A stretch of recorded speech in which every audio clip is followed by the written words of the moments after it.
আমি মাহফুজ বিশ্ব স্বাগত জানাচ্ছি আজকের চলতে অনুষ্ঠানে। নিশ্চয়ই ভালো আছেন সবাই। শুরুতেই পরিচয় করে দিতে চাই আজকের অতিথির সঙ্গে। আজকের অতিথি বাংলাদেশের সবচেয়ে পুরনো এবং ঐতিহ্যবাহী দল, ক্ষমতাসীন দল বাংলাদেশ আওয়ামী লীগের নতুন প্রেসিডিয়াম সদস্য এবং গণপ্রজাতন্ত্রী বাংলাদেশ সরকারের সাবেক মন্ত্রী ডক্টর আব্দুর রাজ্জাক। ডক্টর রাজ্জাক, স্বাগত আপনাকে। ভালো আছেন নিশ্চয়ই? ভালো। আপনি আপনাদের দলের কাউন্সিল শেষ হলো, নতুন কমিটি হলো এবং সেখানে দলের যে সর্বোচ্চ নীতি নির্ধারণী ফোরাম, যেটিকে কেন্দ্র করে আওয়ামী লীগ আবির্ভূত হবে আগামী দিনের রাজনীতিতে, সেটির সর্বোচ্চ নীতি নির্ধারণী ফোরামের আপনি একজন সদস্য হয়েছেন, প্রেসিডিয়াম সদস্য হয়েছেন। নিঃসন্দেহে এটি আপনার রাজনৈতিক জীবনের সবচেয়ে বড় অর্জন। আপনার প্রাথমিক প্রতিক্রিয়া জানতে চাই। আমি খুবই খুশি। আওয়ামী লীগ, আপনি বলেছেন যে বাংলাদেশে আওয়ামী লীগ সর্ববৃহৎ রাজনৈতিক দল, সবচেয়ে প্রাচীনতম আওয়ামী লীগ। আমরা বলি যে আমাদের মূল চেতনা এটা অসাম্প্রদায়িক গণতান্ত্রিক রাষ্ট্র ব্যবস্থা, সমাজ ব্যবস্থা, এটি প্রতিষ্ঠার জন্য গণতান্ত্রিক মূল্যবোধ, গণতান্ত্রিক রীতিনীতি, এগুলো চর্চা আওয়ামী লীগ এই প্রতিষ্ঠা লগ্ন থেকে করে এসছে এবং এটি গণমানুষের দল, জনগণের মাঝ থেকে। আওয়ামী লীগ প্রতিষ্ঠা হয়েছে মানুষের মাঝ থেকে। এখনও এই দলটি গণমানুষের।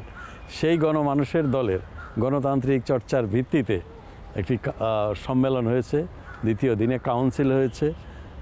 বাংলাদেশের একদম তৃণমূল পর্যায় থেকে এই কাউন্সিলররা এসছে, তারা আমাদেরকে নির্বাচিত করেছে। সেই দলের আমি সর্বোচ্চ ফোরাম, আপনি যেটি বলেছেন, প্রেসিডিয়ামের সদস্য হয়েছি। এটি আমার জন্য একটা রাজনৈতিক কর্মী হিসাবে অনেক বড় অর্জন, সর্বোচ্চ অর্জন। আমি খুবই গর্বিত। কিন্তু সেই দিনের সেই রাজ্জাকের কথা যদি ভাবি, যে রাজ্জাক ময়মনসিংহ কৃষি বিশ্ববিদ্যালয়ে পড়তেন, সেখানে ছাত্র রাজনীতি করেছেন, পরবর্তীতে মুক্তিযুদ্ধ করেছেন, তখন কি এরকম কোনো স্বপ্ন ছিল যে আব্দুর রাজ্জাক সত্যি সত্যি একজন মন্ত্রী হবেন? খুব ভালো প্রশ্ন।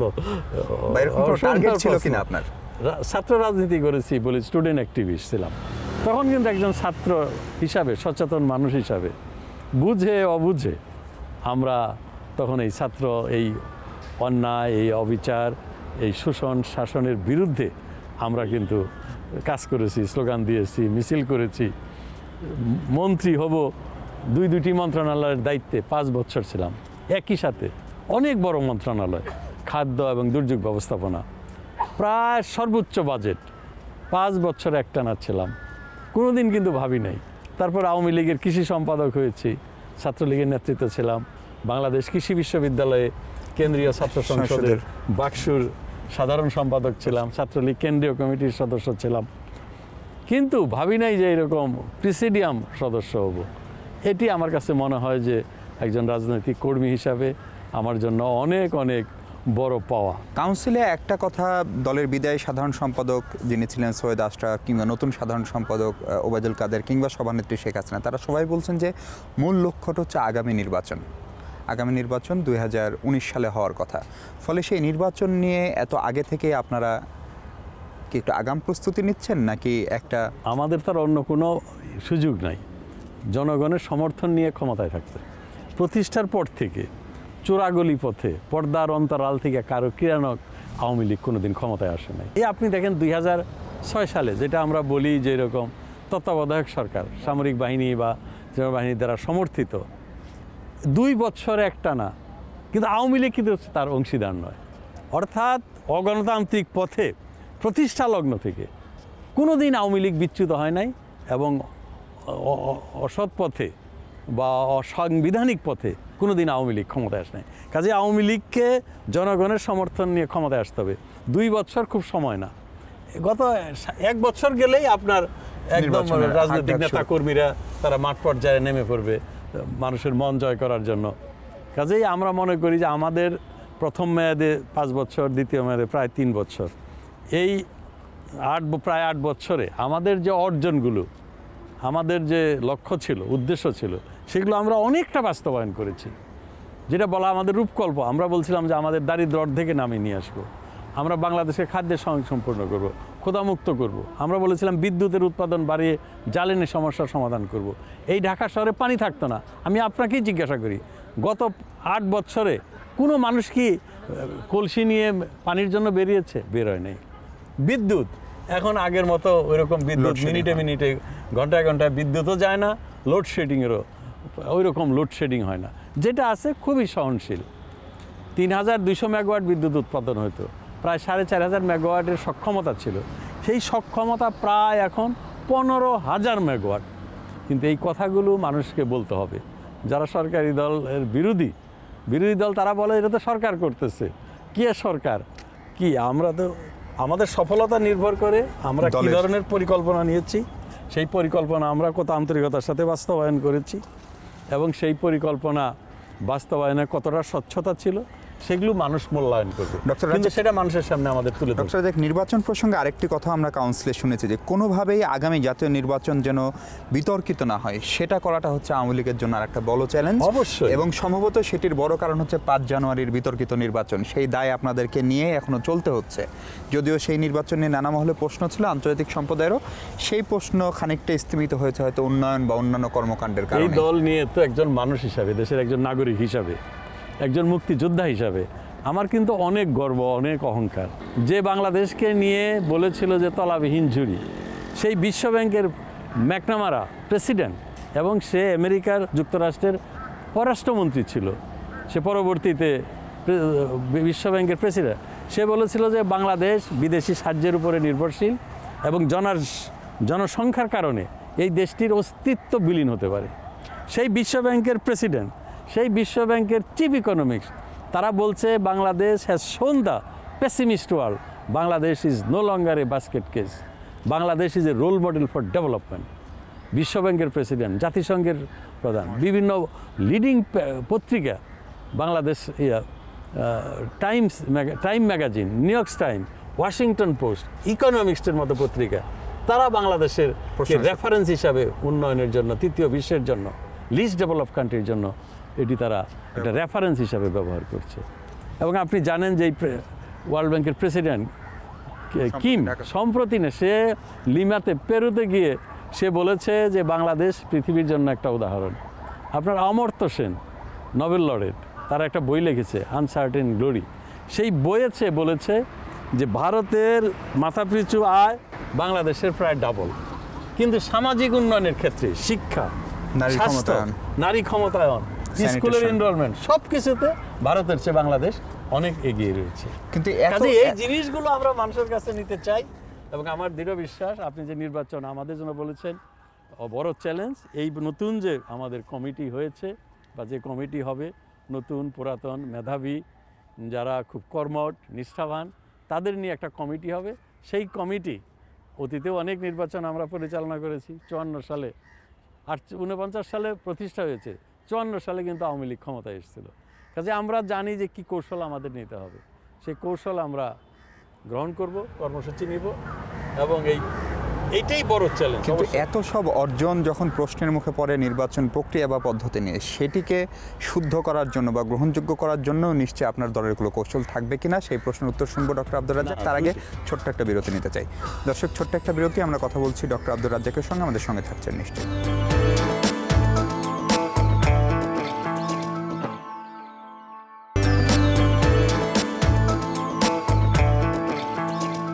স্বাগত আরেকবার। কথা বলছিলাম ডক্টর আব্দুর রাজ্জাকের সঙ্গে এবং যে প্রশ্নটি ছিল ডক্টর আব্দুর রাজ্জাক, যে এই এত সব অর্জন এবং এই অর্জনগুলো নিয়ে কোনো প্রশ্ন নেই, আন্তর্জাতিক বিশ্বে সমাদিত হচ্ছে, বাংলাদেশের আন্তর্জাতিক অঙ্গনে গুরুত্ব বাড়ছে, কিন্তু শুধু একটা বড় কলঙ্কের জায়গা হচ্ছে গেল নির্বাচন।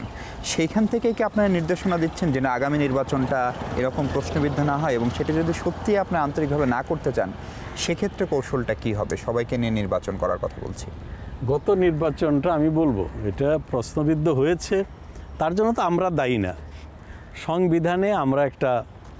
সংবিধানে বলা হয়েছে যে নির্বাচন পরিচালিত হবে, আগে যে তত্ত্বাবধায়ক সরকারের আওতায়, সেটা তত্ত্বাবধায়ক সরকার হবে না। তারপরেও আমাদের মাননীয় প্রধানমন্ত্রী একটা সরকার থাকবে নির্বাচনের সময়, তারা হলো স্বল্পকালীন সময়ের জন্য একটা কি বলে এটাকে অন্তর্বর্তীকালীন সরকার। এই অন্তর্বর্তীকালীন সরকারে আমরা আমাদের মাননীয় প্রধানমন্ত্রী বিরোধী দলের নেত্রী বেগম খালেদা জিয়াকে টেলিফোন করেছিল, তৎকালীন বিরোধী দলের 38 মিনিট কথা বলেছে, রিকোয়েস্ট করেছে যে আপনি আন্দোলন সংগ্রামের পথ থেকে সরে আসেন। আন্দোলন সংগ্রাম গণতন্ত্রের একটা অংশ, গণতান্ত্রিক নীতির মধ্যে পড়ে। কিন্তু আমরা দেখছি বিএনপি আন্দোলনের নামে গাড়িতে আগুন দেয়, আগুন সন্ত্রাস করে, গাড়ি ঘোড়া ভাঙচুর করে, এমন একটা পরিবেশ তারা সৃষ্টি করেছিল যে সেটা ভাবাও যায় না। তারা মনে করেছিল যে এরকম একটা আন্দোলন করে সরকারের পতন ঘটাবে, একটা অন্তর্বর্তীকালীন সরকার, তো সামরিক বাহিনী বা কেউ ক্ষমতায় আসবে, তাদেরকে একটা নির্বাচন করিয়ে দিবে, এটা নিরপেক্ষ নির্বাচন। সেটা ছিল বিএনপির একেবারে কৌশলগতভাবে চরম একটা ভুল, মারাত্মক ভুল।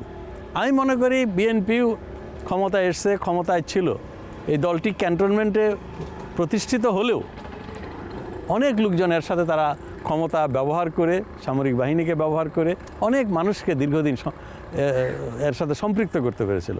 কিন্তু এই দলটি গত 14 সালের নির্বাচনে, 5ই জানুয়ারি নির্বাচনের আগে চরম মারাত্মক ভুল করেছে কৌশলগতভাবে।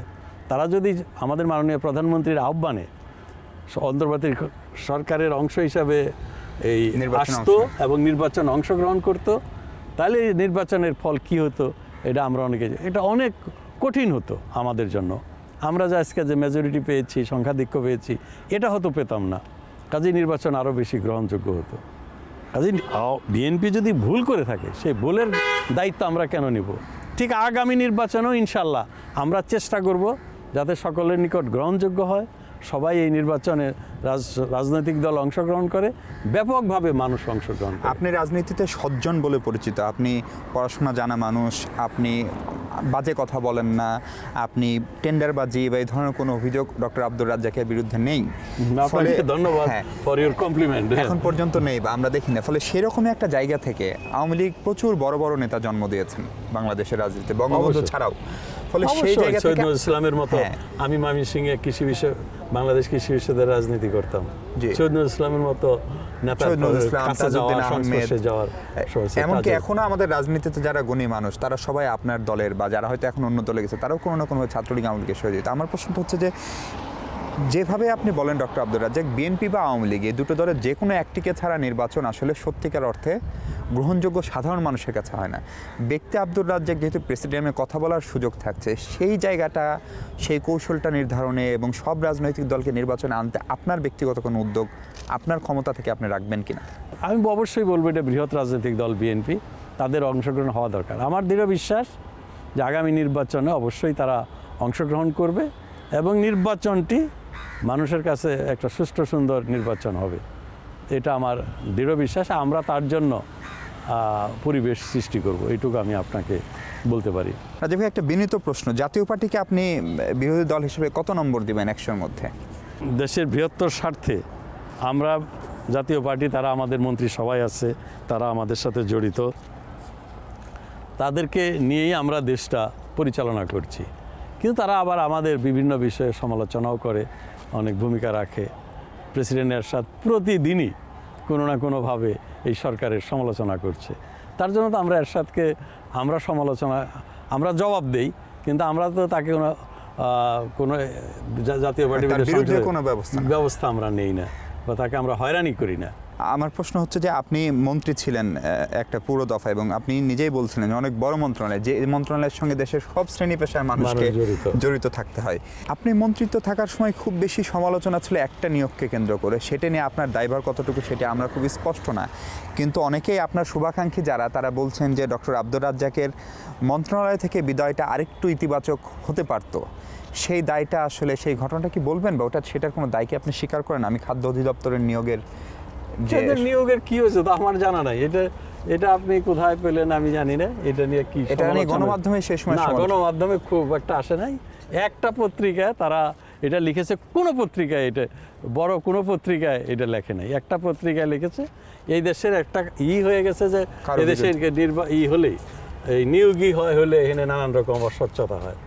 আমি যে মন্ত্রণালয়ের দায়িত্বে ছিলাম, যে পর্যায়ে ছিলাম, নিয়োগ নিয়ে আমাকেই করতে হবে কেন, দুর্নীতি করতে হবে কেন, বা কোনো তারপরে নিচের লেভেলে কিছু হয়ে থাকলে হতে পারে, কিন্তু সেটার আমার কোনো সময়, এটা আমি কোনো সময়ই মনে করিনি এটার জন্য আমার এই মন্ত্রিত্ব না, এটা ঠিক না, এটা ঠিক না।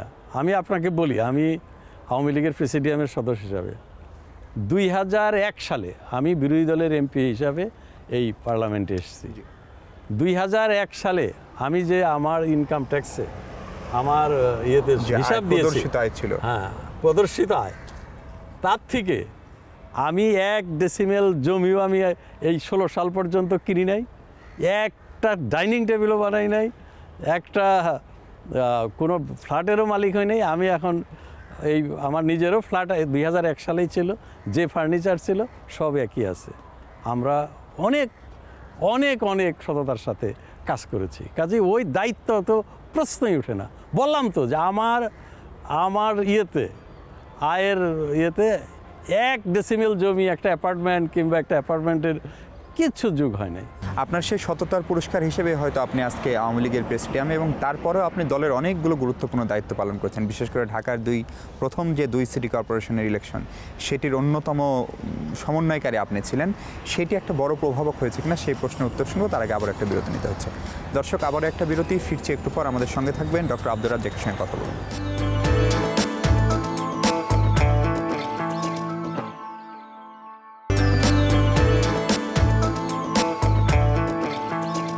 স্বাগত আরেকবার। আমরা কথা বলছি ডক্টর আব্দুর রাজ্জাকের সঙ্গে, আওয়ামী লীগের নতুন প্রেসিডিয়াম সদস্য। আমরা যে প্রশ্নটা আপনাকে করছিলাম যে ঢাকা সিটি কর্পোরেশন ইলেকশন সহ ওয়ার্ড কমিটি এবং এই কাউন্সিল হওয়ার আগে অনেক কাউন্সিল হয়েছে আপনাদের তৃণমূল, সেগুলোর ক্ষেত্রে আপনি সাংগঠনিকভাবে নিঃসন্দেহে সফলতা দেখিয়েছেন এবং সেটিরই পুরস্কার আপনি পেলেন কিনা, আপনার মূল্যায়নটা জানতে চাই। দলের হিসাবে মাননীয় প্রধানমন্ত্রী, আমাদের দলনেত্রী শেখ হাসিনা আমাকে অনেক দায়িত্ব দিয়েছেন। বিভিন্ন আমাদের উপজেলা জেলায় সম্মেলন হয়েছে। সেই সম্মেলনে আমার দায়িত্ব ছিল গ্রেটার ময়মনসিংহ, বৃহত্তর ময়মনসিংহের। আমার দায়িত্ব ছিল গ্রেটার ঢাকা, এই ঢাকা জেলার। আমার দায়িত্ব ছিল খুলনা, এবং আমি একটা ময়মনসিংহের শুধু দায়িত্বে থাকতে চেয়েছিলাম। উনি আমাকে অতিরিক্ত খুলনা এবং ঢাকার সাথেও সম্পৃক্ত করেছিলেন। তাছাড়াও সারা দেশের বিভিন্ন ইয়েতে আমি কাজ করেছি। ঢাকায় আপনার 57টা ওয়ার্ড, 24টা থানা। এই থানার কমিটি দীর্ঘদিন ঝুলেছিল, করা হয় নাই। থানার প্রেসিডেন্ট সেক্রেটারি, তারপর ওয়ার্ডের একটু সময় বেশি লেগেছে। এই থানা ওয়ার্ডের প্রেসিডেন্ট সেক্রেটারি আমরা করে দিয়েছি। আমি এখানে একটা প্রশ্ন করার লোভ সামলাতে পারছি না, সেটা হচ্ছে যে সচরাচর আওয়ামী লীগ, বিএনপি এরকম বড় দলগুলোর কাউন্সিল হলে, কমিটি হলে আগে অনেক হত্যাকাণ্ড হতো, আমরা দেখতাম।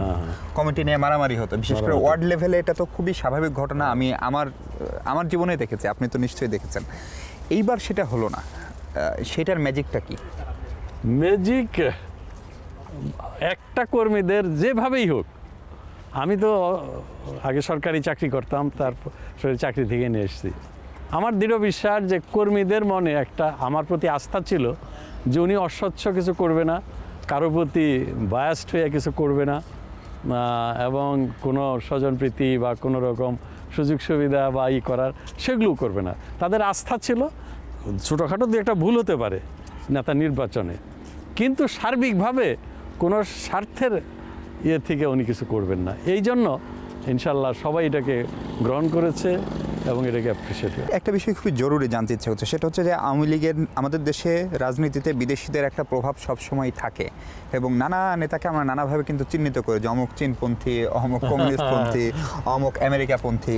যদি প্রশ্ন করে ডক্টর আব্দুর রাজ্জাক কোনপন্থী? আমি বলবো আমাদের দল বাংলাদেশ আওয়ামী লীগই বাংলাদেশপন্থী। আমি যে প্রশ্নটা করতে চাচ্ছিলাম, ধরেন একসময় তোফায়েল আহমেদ, আমির হোসেন আমু, যারা আওয়ামী লীগের জন্য খুবই অপরিহার্য এবং যাদের দীর্ঘ রাজনৈতিক ইতিহাস আছে, কিন্তু একটা সংকটময় মুহূর্তে অনেক বড় বড় নেতা, আমি কারো নাম বলছি না, কিন্তু তাদের সততা কিংবা দলের প্রতি আনুগত্য প্রশ্নবিদ্ধ হয়েছে। আবার যদি আওয়ামী লীগ কোনো সংকটে পড়ে, আজকের প্রেসিডিয়াম সদস্য যে আব্দুর রাজ্জাককে শেখ হাসিনা এত বিশ্বাস করছেন, এত প্রশ্রয় দিচ্ছেন, আমি বলছি আদর করছেন, সে আব্দুর রাজ্জাকের কি সেরকম কোনো বিচ্যুতির আশঙ্কা থেকে যায়? আওয়ামী লীগের মূল ধারাটা কি? বঙ্গবন্ধুর আদর্শ, অসাম্প্রদায়িক গণতান্ত্রিক রাষ্ট্র ব্যবস্থা, এটি আমাদের আদর্শ। বাঙালি জাতীয়তাবাদ 1970 সালে, 70-এর আগে, মুক্তিযুদ্ধের আগে ছাত্রলীগ ভাগ হয়ে বাংলা ছাত্রলীগ হয়েছিল। সেটার ছিলেন খান আতাউর রহমান। আমি তো বাংলা ছাত্রলীগে যেতে পারতাম, এবং ময়মনসিংহের টাঙ্গাইলের নেতারা এটা করেছিল, 2 নেতা। আমি বাংলা ছাত্রলীগে যাইনি। স্বাধীনতার পরে জাসদ হয়েছে, আমি জাসদে যাইনি, আমি মূল ধারায় ছিলাম। তারপরে বাকশাল হয়েছে, আমাদের আব্দুর রাজ্জাক আমাদের পরে উনি ফিরেও এসেছিলেন। তারপরে মিজান চৌধুরী, উনি মই মার্কা আওয়ামী লীগ করেছিলেন, সে ধারায় আমি কোনো দিন যাই নাই। সর্বশেষ এই সংস্কৃতি 1/11-এর সময় অনেক অগ্রভাগে ছিলাম, অনেক ঝুঁকি নিয়েছি, অনেক গোয়েন্দা বাহিনী নানান ইয়েতে আমরা ভূমিকা রেখেছি, আমরা অনেক কত কিছু যে করেছি আপনাকে বুঝে। কাজে আমরা অনেক ঘনিষ্ঠ নেতা, কোনোদিন মূল ধারা থেকে বিচ্যুত হই নাই। ইনশাল্লাহ জননেত্রী শেখ হাসিনার যে কোনো রকম বাধা আসুক না কেন, যত রকম সহিংসতা হিংস্রতা আসুক না কেন, ইনশাআল্লাহ সেই মোকাবেলা করার মতো আপনি যদি অ্যালাউ করেন তাহলে আমরা দেখব যে এখন পর্যন্ত আওয়ামী লীগের যা ইতিহাস, তাতে আওয়ামী লীগের যা বড় বড় ক্ষতি, তার সবচেয়ে বড় ক্ষতি হয়েছে আওয়ামী লীগের দ্বারাই। আপনাকে অনেক ধন্যবাদ। খন্দকার মোশতাকের কথা বলছি, অবশ্যই। বঙ্গবন্ধুর মতো মানুষকে সপরিবারে হত্যা চক্রান্তটা তারা করেছিল। প্রধানমন্ত্রী শেখ হাসিনার বিরুদ্ধে তার মতো মানুষ, শেখ হাসিনার উপর 21 বার হামলা হয়েছে। সেরকম একটা জায়গায় আওয়ামী লীগের শত্রুতা আসলে শেষ বিচারে বরাবর আওয়ামী লীগই থাকে। সেই জায়গাটায় কি আওয়ামী লীগ খানিকটা আগের চেয়ে সাংগঠনিকভাবে শক্তির দিক দিয়ে শক্তিশালী হয়েছে? আমরা যদি ভালো কাজ না করি, আমরা যদি মানুষের আস্থা হারাই, তাহলে মানুষ সরে যায়, ভোটে আমরা পারি না। কিন্তু আওয়ামী লীগ এত সুসংগঠিত একটা দল, এবং এই যে শত শত কর্মী, এমন কোনো বাড়ি নাই, এমন কোনো পাড়া নাই যেখানে আওয়ামী লীগের একজন কর্মী নাই। এবং বেশিরভাগ কর্মীরা ইদানিং 69 বছরের দল, তো 67 বছরের দল, সবাই বলে আমার জন্মগতভাবে আমি আওয়ামী লীগ, আমার পরিবারগতভাবে আমরা আওয়ামী লীগ। এগুলো এত অভিজ্ঞতা। এই 8 বছর ক্ষমতায় থাকার ফলে কি মানে দৃশ্যমান আওয়ামী লীগের সংখ্যা অনেক বেড়ে গেছে? আমাদের কাছে কখনো কখনো মনে হয় যে দেশে দৃশ্যমান আওয়ামী লীগ, আপনি তো সাংবাদিক, এরকম প্রশ্ন, সেটা তো ঠিকই, দৃশ্যমান ক্ষমতায় থাকলে দৃশ্যমান আওয়ামী লীগের সংখ্যা বাড়ে, কিন্তু মূল ধারার যারা তারা থাকবে, তারা দল ছেড়ে যাবে না। আমি আপনার সাথে অস্বীকার করছি না যে দৃশ্যমান আওয়ামী লীগ আছে। আমার একদম শেষ প্রশ্ন ডক্টর আব্দুর রাজ্জাক, সেটা হচ্ছে যে আপনি যে সংকটময় মুহূর্তে আওয়ামী লীগে খুব অ্যাক্টিভ হয়েছেন 111-এর সময়, সেই সময় থেকে অ্যাক্টিভ ছিলেন সৈয়দ আশরাফুল ইসলাম। উনি আগেও ছিলেন, খুবই দুঃসময়ে তিনি দলের হাল ধরেছেন এবং তিনি দলের সাধারণ সম্পাদকের পদ এবার ছেড়েছেন। নতুন সাধারণ সম্পাদক একজন আমরা পেয়েছি, যিনিও মাঠে ময়দানে খুবই অ্যাক্টিভ, ছাত্র রাজনীতি করা মানুষ। দুই সাধারণ সম্পাদকের মধ্যে মৌলিক কিছু তফাৎ আছে, এটা আমরাও বুঝি, আপনিও বোঝেন। নতুন সাধারণ সম্পাদক এবং বিদায়ী সাধারণ সম্পাদক দুজনের সঙ্গে আপনার কাজ করার অভিজ্ঞতা বা সুযোগ আছে, আপনি যদি তাদের কাছে আপনার প্রত্যাশার কথা বলেন। দুইজনই বয়সের দিক থেকে আমার সমসাময়িক। আমি সৈয়দ আশরাফের সাথে, তার পিতা প্রয়াত সৈয়দ নজরুল ইসলাম জাতীয় নেতা, ওনার পিতার সাথে কাজ করেছি, উনিও ছিলেন। মুক্তিযুদ্ধের সময় আমরা একসাথে। সৈয়দ আশরাফের সাথে আমার একটা আত্মিক সম্পর্ক রয়েছে, আমাদের অনেকটা আত্মীয়ই, মানে রক্তের সম্পর্কে আত্মীয় না, কিন্তু আত্মার সম্পর্কে সে আমার আত্মীয়। সেও তার সাথে কাজ করেছি। এখন নতুন যাকে দায়িত্ব দিয়েছে, সেও আপনিই বলেছেন যে তারও দীর্ঘ অভিজ্ঞতা রয়েছে, মেধা রয়েছে, অত্যন্ত সফলভাবে একটা মন্ত্রণালয় চালাচ্ছে। আমাদের কাউন্সিলররা মনে করেছে নতুন নেতৃত্ব আসা দরকার, সেই বিবেচনা এসছে। আমার দৃঢ় বিশ্বাস যে আশরাফ সৈয়দ নজরুল ইসলামের সন্তান হিসাবে এই দল, সে বলেছে যে এর সাথে আমাদের আত্মার সম্পর্ক, রক্তের সম্পর্ক, সে তার অবস্থিক অবদান এখনও রাখবে। এবং আবু আব্দুল কাদেরের নেতৃত্বে দল আরও বেশি সুসংগঠিত হবে, আরও শক্তিশালী হবে, দলের গতিময়তা ফিরে আসবে, দল আরও বেগবান হবে। আপনাকে অনেক ধন্যবাদ ডক্টর আব্দুর রাজ্জাক, আমাদের সময় দেওয়ার জন্য। মনে শুভকামনা থাকলে আপনার জন্য। ভালো। দর্শক, শেষ করছি, আজ কথা হবে পরবর্তী পর্বে নতুন কোনো অতিথির সঙ্গে। সে পর্যন্ত ভালো থাকবেন সবাই।